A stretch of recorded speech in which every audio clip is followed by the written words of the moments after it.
അത് ചിലപ്പോൾ ചെറിയ പ്രായത്തിൽ അങ്ങനെ അസൂയ കൊണ്ടൊക്കെ തോന്നിയായിരിക്കും അല്ലേ, ചിലപ്പോൾ പഠിക്കാത്തതുകൊണ്ടായിരിക്കും. അതാണ് ഞാൻ പറയുന്നത്, അതിനാണ് ഞാൻ പാഷൻ എന്ന് പറയുന്ന സാധനം. അതില്ലാതെ നമ്മൾ ഇറങ്ങരുത്. പക്ഷേ 1000-ലധികം ബിസിനസ്സുകാർ അതേ സ്ഥാനത്ത് പരാജയപ്പെട്ടവരുണ്ടോ.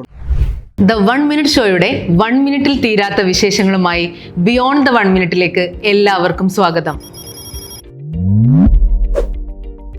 പച്ചമീനിനെ ലോകത്ത് ആദ്യമായി നെറ്റിലും ആപ്പിലുമാക്കിയ, ലോകത്തിലെ വമ്പൻ കമ്പനികൾ വരെ ഇൻവെസ്റ്റ് ചെയ്ത, പരമ്പരാഗതമായ ഒരു വ്യവസായത്തെ ടെക്നോളജിയുടെ സഹായത്തോടെ കോടികളുടെ മൂല്യമുള്ളതാക്കി മാറ്റിയ, കാലത്തിനു മുന്നേ സഞ്ചരിക്കുന്ന ഫ്രഷ് ടു ഹോമിന്റെ കോ ഫൗണ്ടറായ മിസ്റ്റർ മാത്യു ജോസഫ് ആണ് നമ്മോടൊപ്പം ഉള്ളത്. Hi sir, welcome to beyond the 1 minute. പണ്ടൊക്കെ നമ്മൾ പഠിക്കാത്ത പിള്ളേരോട് പറയും പഠിച്ചിട്ടില്ലെങ്കിൽ വല്ല മീൻ കച്ചവടത്തിനും പോകേണ്ടി വരും എന്നുള്ളത്. കാരണം അത്രയും അൺഓർഗനൈസ്ഡ് ആയിട്ടുള്ള, സ്കാറ്റേർഡ് ആയിട്ടുള്ള ഒരു ഇൻഡസ്ട്രിയിൽ നിന്നാണ് ഒരു സാധാരണക്കാരൻ ഒരു ലോകോത്തര ബ്രാൻഡ് ബിൽഡ് ചെയ്യുന്നത്. ആ ഒരു ജേർണിനെ കുറിച്ചൊന്ന് പറയാമോ? ചിലപ്പോൾ പഠിക്കാത്തതുകൊണ്ടായിരിക്കും. ഞാൻ ജനിച്ചു വളർന്നത് ചേർത്തലയിലെ പള്ളിപ്പുറം എന്നൊരു ചെറിയ ഗ്രാമത്തിലാണ്. എൻ്റെ വീട് ഇരിക്കുന്നത് കൈതപ്പുഴ കായലിൻ്റെ തീരത്താണ്. അതുകൊണ്ട് തന്നെ ചെറുപ്പം മുതലേ മീൻ പിടിക്കാൻ പോകുന്നവരും മീൻ വിൽക്കാൻ പോകുന്നവരൊക്കെ എൻ്റെ ജീവിതത്തിൻ്റെ ഭാഗങ്ങളായിരുന്നു.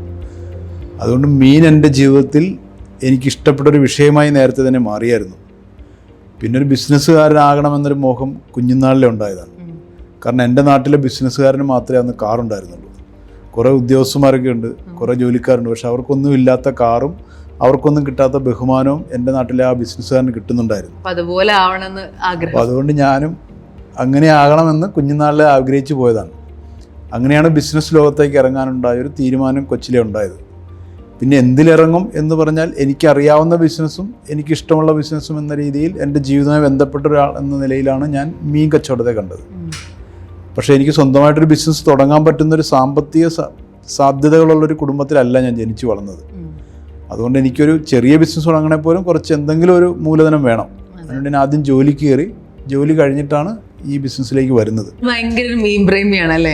അപ്പോൾ സാറിന് മീൻ പ്രേമാണ് ആക്ച്വലി അക്കൗണ്ടന്റ് ആയ മാത്യു സാറിനെ ഒരു പർച്ചേസ് മാനേജർ ആക്കുന്നതും പിന്നീട് ഒരു മീൻ കച്ചവടത്തിലേക്ക് വരുന്നതൊക്കെ. ആ കഥ ഒന്ന് പറയാമോ?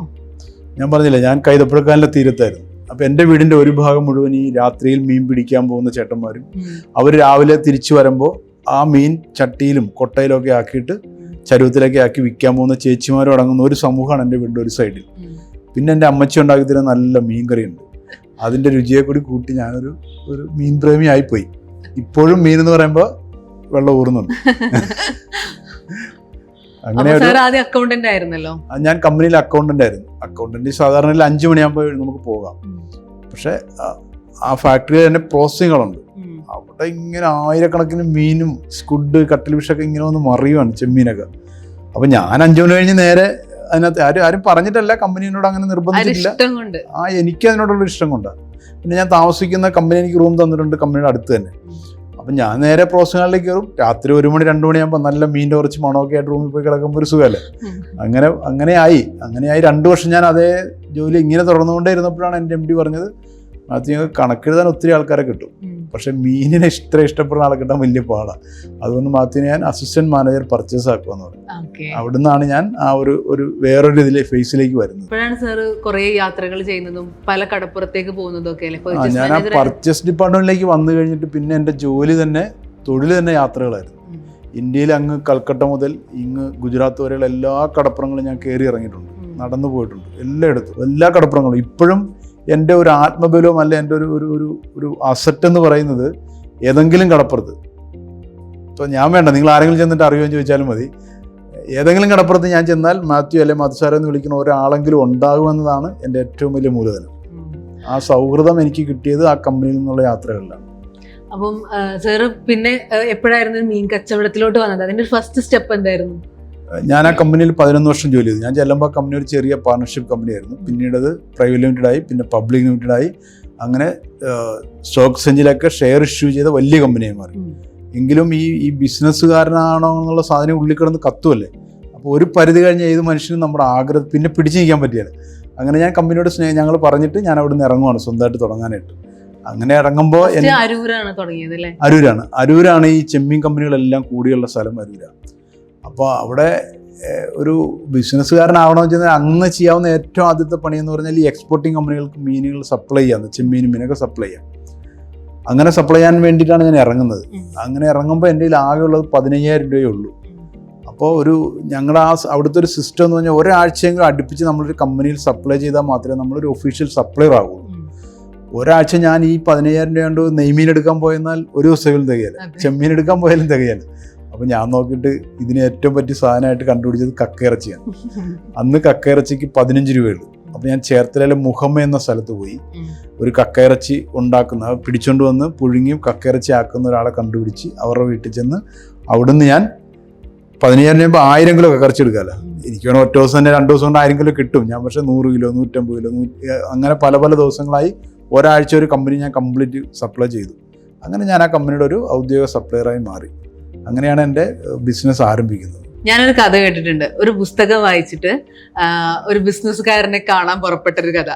ധീരുഭായ് അംബാനി ആയിരുന്നു ആ ബിസിനസ്സുകാരനെ. അതിനെ കുറിച്ച് ഒന്ന് പറയാമോ? ഞാൻ പറഞ്ഞില്ലേ, ഞാൻ കൊച്ചിലെ ഒരു ബിസിനസ്സുകാരനാവണമെന്ന് ആഗ്രഹിച്ചെന്ന് പറഞ്ഞില്ലേ, ഒരു കറുത്ത അംബാസഡറുകാരാണ് എന്നെ അതിലേക്ക് നയിച്ചത്. അത് കഴിഞ്ഞ് പിന്നെ ഞാൻ ഈ ബിസിനസ്സുകാരെ കുറിച്ചായി എൻ്റെ വായനയും. ഇന്നത്തെ പോലെ യൂട്യൂബ് ഒന്നും നോക്കാനില്ലല്ലോ. അപ്പോൾ വല്ല പുസ്തകങ്ങൾ മാഗസിൻസ് എന്നൊക്കെ വരുന്നിടത്ത് നിന്ന് വായിച്ച് ഞാൻ വലുതാകുന്നതനുസരിച്ച് എൻ്റെ അറിവും അതനുസരിച്ച് കുറച്ച് കൂടി വന്നപ്പോൾ എനിക്ക് മനസ്സിലായി ഇന്ത്യയിലെ ഏറ്റവും വലിയ ബിസിനസ്സുകാരൻ എന്ന് പറയുന്നത് ധീരുഭായ് അംബാനിയാണ്. അപ്പോൾ എനിക്കൊരു മോഹം, മനുഷ്യനെ ഒന്ന് കാണണമെന്നല്ലേ, എന്ന് പുള്ളി ഒന്ന് തൊട്ടാൽ മതി. എനിക്ക് ചിലതൊക്കെ പറയല്ലോ, നമുക്ക് മനസ്സിൽ നിന്ന് കുത്തിക്കൊണ്ടാൽ പിന്നെ പ്രാന്ത് പിടിക്കുമെന്ന് പറഞ്ഞ മാതിരി പിന്നെ എനിക്ക് പുള്ളിനെ തൊട്ടേ പറ്റും. ഭയങ്കര ഫാനായിരുന്നു. ഇപ്പോഴും അതെ. അങ്ങനെ ഞാൻ ഒരു ദിവസം അന്ന് കമ്പനിയിലെന്ന് പറഞ്ഞാൽ എന്നും യാത്രകളാണ്. അപ്പൊ വീട്ടിൽ ഞാൻ പുറത്തു പോകണമെന്ന് പറഞ്ഞൊരു വിഷയമല്ല, കമ്പനി ഞാൻ വീട്ടിലേക്കാണെന്ന് പറഞ്ഞ് ലീവ് എടുത്ത്. എന്നിട്ട് ഞാൻ ഇപ്പോഴും എൻ്റെ ഓർമ്മ, എറണാകുളത്ത് നിന്ന് ഞാൻ 2 ട്രെയിൻ മാറി കയറിയെന്ന്. അങ്ങനെ ഞാൻ ജുനഗഡ് സ്റ്റേഷനിൽ ചെന്നിറങ്ങി, ഗുജറാത്തിലെ. അപ്പോൾ ചോർവാഡ് എന്ന ഗ്രാമത്തിലാണ് അദ്ദേഹം ഉള്ളതെന്ന് ഞാൻ വായിച്ചറിഞ്ഞിട്ടുണ്ട്. അങ്ങനെ ഞാൻ ജുനഗഡ് സ്റ്റേഷനിൽ പോയി ഇറങ്ങിയിട്ട് അവിടെ ചോദിച്ചു എനിക്ക് ചോർവാഡ് പോകണമെന്ന്. അവരൊരു ബസ് കാണിച്ചു. അങ്ങനെ ചോർവാഡിൽ നിന്ന് ഇറങ്ങിയിട്ട് അവിടുത്തെ ഒരു കടക്കാരനോട് പറഞ്ഞ് എനിക്ക് ധീരുഭായ് അംബാനിയെ കാണണമെന്ന് പറഞ്ഞു. അപ്പോൾ അദ്ദേഹം എന്നൊരു ഫട്ട് എന്ന വണ്ടിയുണ്ട്, ഇപ്പോഴും ഗുജറാത്തിൽ ഓടുന്നുണ്ട്. മുമ്പിൽ ബുള്ളറ്റിൻ്റെ എഞ്ചിനും പുറകിലൊരു ചതുരപ്പെട്ടി ഉണ്ടാവും. എന്നിട്ട് നമ്മൾ ആൾക്കാരെ കയറ്റി ഷെയറിംഗ് ആയിട്ട് ഓരോ സ്റ്റോപ്പിൽ കൊണ്ട് അവർ ഇറക്കിയിട്ട് പോകും. അങ്ങനെ എന്നോടും 2-3 രൂപ മേടിച്ച് അവർ പറഞ്ഞ് ഇതിന് പറ്റിയ സ്ഥലമെന്ന് പറഞ്ഞിട്ട് സ്കൂളിൻ്റെ അത് കൊണ്ട് ഇറക്കി. അപ്പോൾ അത് ധീരുഭായ് അംബാനിയുടെ അപ്പൻ പഠിപ്പിച്ചിരുന്ന സ്കൂളാണ്. അപ്പോൾ ഞാനവിടെ ഇറങ്ങി ആ സ്കൂളിൻ്റെ ഭാഗത്തുള്ളൊരു ചേട്ടനോട് കാര്യം എനിക്ക് അറിയാവുന്ന ഹിന്ദി ഇംഗ്ലീഷൊക്കെ വെച്ച് ചോദിച്ചപ്പോഴാണ് അറിയണത് ധീരുഭായ് അംബാനി കുടുംബമൊക്കെ കുറച്ച് വർഷം മുമ്പേ അവിടെ നിന്ന് ബോംബെക്ക് സ്ഥലം മാറി പോയായിരുന്നു. അപ്പോൾ നമുക്കൊരു അപ്ഡേറ്റ് ആകാനുള്ള സാധ്യതകളൊന്നും നമ്മുടെ ഇല്ലായിരുന്നു. അങ്ങനെ പിന്നെ അവിടെ നിന്ന് മോഹൻലാൽ പറഞ്ഞൊരുപടി പച്ചമിണ്ണൊക്കെ വാരി തിരിച്ചു പോന്നു. പക്ഷെ ഇപ്പോഴും ഞാൻ പോകും. ഞാനൊരു 6 മാസം മുമ്പ് പോയായിരുന്നു. ഇപ്പം ഞാൻ അടുത്ത ആഴ്ച ഗുജറാത്തിൽ പോകുന്നത്, അന്നേരം പോകും. അതൊരു എനർജി ആയിരുന്നു. ഇപ്പോഴും ഞാൻ പോയെന്നാൽ ഞാൻ ആ വീട്ടിൽ ചെന്ന വലിയ വീട് ആർക്കൊണ്ടിലും ഇപ്പോൾ കാണാം, 2 രൂപ 3 രൂപ കൊടുത്ത് നമുക്ക് അകത്തൊരു എല്ലാവർക്കും കാണാവുന്ന രീതിയിൽ സെറ്റ് ചെയ്തിട്ടുണ്ട്.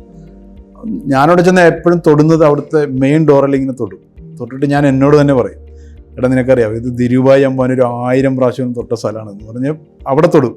അത് മതി പിന്നെ ഒരു വർഷത്തേക്ക് നമുക്ക് ഒരു റീചാർജ് ചെയ്യണമെന്ന് പറയുന്നു. അത് മതി പിന്നെ ഒരു ഊർജ്ജം ഉറപ്പായിട്ടും. അന്നിങ്ങനെ സാർ ബിസിനസ്സുകാരനാവണമെന്ന് ഇങ്ങനെ ആഗ്രഹിച്ച് നടക്കുകയാണ്.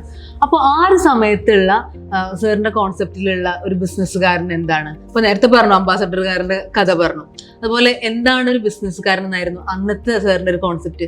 ഇപ്പൊ സാറ് വലിയൊരു ബിസിനസ്മാനായിട്ട് നിൽക്കുകയാണ്. അപ്പോൾ ഈ ഒരു സമയത്ത് ഇപ്പൊ എന്താ തോന്നുന്നത്? അതിനെക്കുറിച്ച് എന്താണ് ന്യൂ ജനറേഷനോട് പറയാനുള്ളത്? ഒരു ആഗ്രഹിച്ചത് എൻ്റെ അന്നത്തെ ആഗ്രഹം അന്നൊരു പക്ഷെ ഒരു ശരിയായ ദിശയിലുള്ള വിശകലനം കൊണ്ടൊന്നും അല്ല. എനിക്ക് അദ്ദേഹത്തെ പോലെ എൻ്റെ നാട്ടിലെ ആളെ പോലെ എല്ലാവരും അറിയപ്പെടുന്ന ആളായിരിക്കണം. അത് ചിലപ്പോൾ ചെറിയ പ്രായത്തിൽ അങ്ങനെ അസൂയ കൊണ്ടൊക്കെ തോന്നിയായിരിക്കും അല്ലേ. പിന്നെ എനിക്ക് കാറ് വേണം, അതൊക്കെ വേണമെങ്കിൽ അന്ന് എൻ്റെ നാട്ടിൽ തഹസിൽദാർ വരെ ഉണ്ട്, പക്ഷെ അവർക്കൊന്നുമില്ല കാറ്. ഇത് അപ്പം ബിസിനസ്സുകാരനായാലും ഇതൊക്കെ മേടിക്കാൻ പറ്റുള്ളൂ എന്നൊരു പക്ഷെ തെറ്റായ ചിന്തയായിരിക്കും. എന്തായാലും അതിൻ്റെ ഉള്ളിൽ കയറിപ്പോയി. അപ്പോൾ ഒരു ബിസിനസ്സുകാരനായാലേ ഭംഗിയായി ജീവിക്കാൻ പറ്റുള്ളൂ, കാറും കാര്യങ്ങളും സൗകര്യങ്ങളും ഉണ്ടാവും, ആൾക്കാർ അറിയപ്പെടും, ആൾക്കാർ എന്നൊക്കെയുള്ളൊരു ചിന്തയിൽ നിന്നാണ് ഞാൻ ബിസിനസ്സുകാരനാകണമെന്ന് തന്നെ തീരുമാനിച്ചത്. ഇന്ന് പക്ഷേ എനിക്കൊരു കാര്യം മനസ്സിലായി, ബിസിനസ്സുകാരനൊരു സമൂഹത്തിന് ചെയ്യാൻ പറ്റുന്ന കാര്യങ്ങളുടെ വളരെ ചെറിയൊരു അംശമേ വേറെ ഏതൊരു വിഭാഗത്തിലുള്ള ആൾക്കാർക്കും ചെയ്യാൻ പറ്റുള്ളൂ എന്നാണ് എനിക്ക് തോന്നുന്നത്. ഇപ്പം നമുക്ക് വേണമെങ്കിൽ പറയാം, ഒരു ഡോക്ടർ എത്രയോ ആൾക്കാർ ജീവൻ രക്ഷിക്കുന്നു.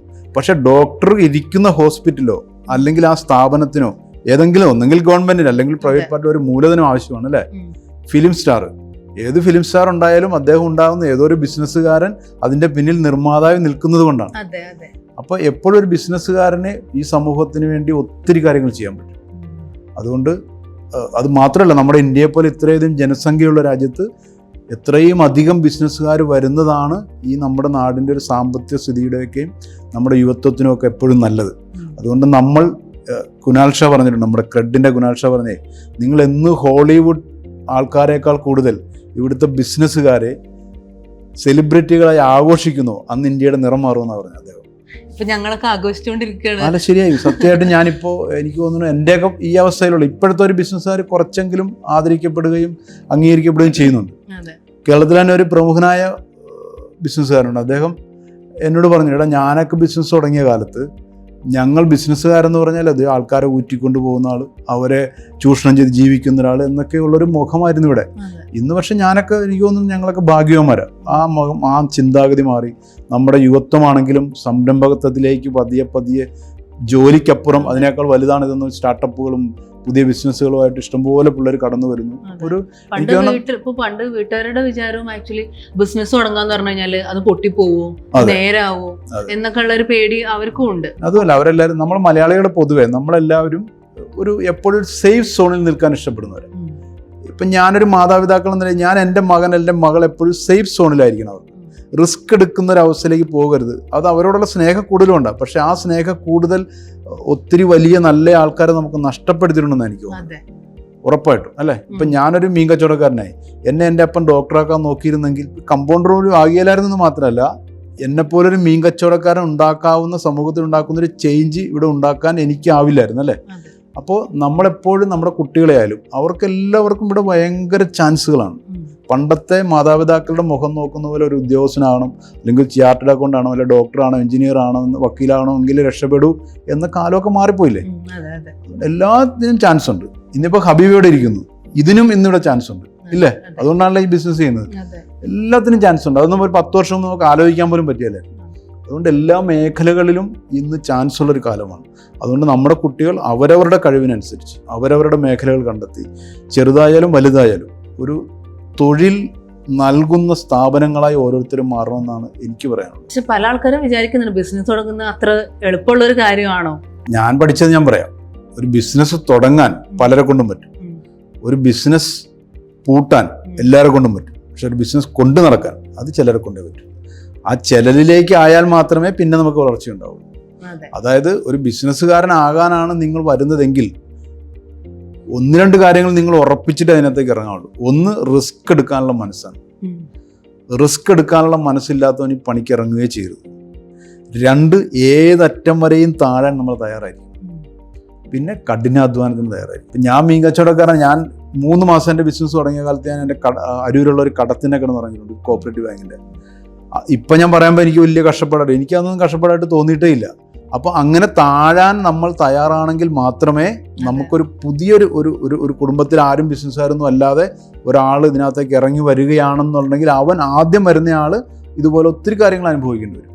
ഒരുപക്ഷെ അത് കഴിഞ്ഞ് അവനൊരു സാമ്രാജ്യം, ഇപ്പം ധീരുഭായി അമ്പനൊരു സാമ്രാജ്യം ഉണ്ടാക്കി, അതിൻ്റെ മുകളിൽ വരുന്ന മക്കൾക്ക് പിന്നെ ആ അടിത്തറയിൽ നിന്ന് കളിച്ചാൽ മതി അല്ലേ. ആ അടിത്തറ ഉണ്ടാക്കുന്ന ഒരാളുണ്ട് എല്ലാ തലമുറയിലും. ആ മനുഷ്യൻ അനുഭവിക്കുന്ന ഒരു വല്ലാത്ത വിഷമങ്ങളുണ്ട്. നമ്മൾ നോക്കുമ്പോൾ ഇപ്പോൾ ഒരു 100 നല്ല ബിസിനസ്സുകാരെ വിജയിച്ചവരെ കണ്ടു കാണും. പക്ഷെ 1000-ത്തിലധികം ബിസിനസ്സുകാർ അതേ സ്ഥാനത്ത് പരാജയപ്പെട്ടവരുണ്ട് അവിടെ അല്ലേ. സാറിന് ഒരുപാട് തോൽവികൾ കഴിഞ്ഞിട്ടാണ് ഇഷ്ടം പോലെ. പക്ഷെ ഞാൻ ഒരു പണിക്കും പോകാതെ ഞാൻ ഇതന്നെ ചെയ്യണം തീരുമാനിച്ചല്ലോ. അതാണ് ഞാൻ പറയുന്നത്. അതിനാണ് ഞാൻ പാഷൻ എന്ന് പറയുന്ന സാധനം. അതില്ലാതെ നമ്മൾ ഇറങ്ങരുത്.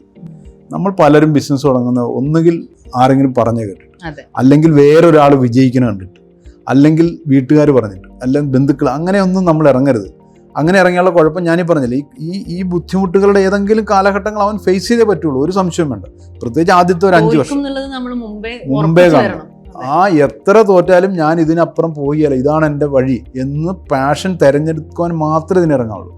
അല്ലെങ്കിൽ ഞാൻ പറഞ്ഞില്ലേ, ഞാൻ കടത്തിനെ കിടന്നുറങ്ങി എൻ്റെ വീട്ടിൽ എൻ്റെ അപ്പനും അമ്മയും അറിഞ്ഞിട്ടില്ല ഇതുവരെ. ഇപ്പം ഞാൻ പറഞ്ഞപ്പോഴും അവർ അറിഞ്ഞിട്ടുണ്ട്. അന്ന് അറിഞ്ഞത് എന്നെ ഒരു 2 ദിവസം കൊണ്ട് കടത്തിനെ കിടക്കാൻ അവർ സമ്മതിക്കില്ല. പക്ഷെ എനിക്കതൊന്നും അന്നും ഇന്നും തോന്നാതെ എന്തുകൊണ്ടാണ്, എൻ്റെ ലക്ഷ്യം വേറെയായിരുന്നു. അപ്പോൾ ആ ലക്ഷ്യത്തിലേക്ക് പോകണമെങ്കിൽ ഇങ്ങനെയൊക്കെ പോകണം എന്നതാണ് ഞാൻ ധരിച്ചു വെച്ചത്. ചിലപ്പോൾ തെറ്റായിരിക്കാം, ചിലപ്പോൾ ശരിയായിരിക്കാം. ധീരുഭായി അംബാനി ആകണോ, അയാളൊരു പെട്രോൾ പമ്പിൽ പമ്പൊക്കെ അടിച്ചു കൊടുത്ത് പെട്രോളൊക്കെ അടിച്ചു നിന്ന മനുഷ്യനാണെന്ന് ഞാൻ അന്ന് വായിച്ചിട്ടുണ്ട്. അപ്പോൾ അങ്ങനെ നിനക്കാകണമെങ്കിൽ ഇങ്ങനെ കിടന്നേ പറ്റുള്ളൂ എന്ന് ഞാൻ തന്നെ എൻ്റെ മനസ്സിനെ പരുവപ്പെടുത്തിയത് കൊണ്ടാണ് അന്ന് അങ്ങനെയൊക്കെ ചെയ്യാൻ പറ്റിയത്. അപ്പോൾ ഏതൊരു ബിസിനസ്സിന് ഇറങ്ങുന്നവനും പരാജയമുണ്ടാകും, തോൽവി ഉണ്ടാകും, താഴ്ചയുണ്ടാകും, തിരിച്ചടികളുണ്ടാകും. ഇതെല്ലാം മുന്നിൽ കണ്ടുകൊണ്ടേ ഇറങ്ങാവുള്ളൂ.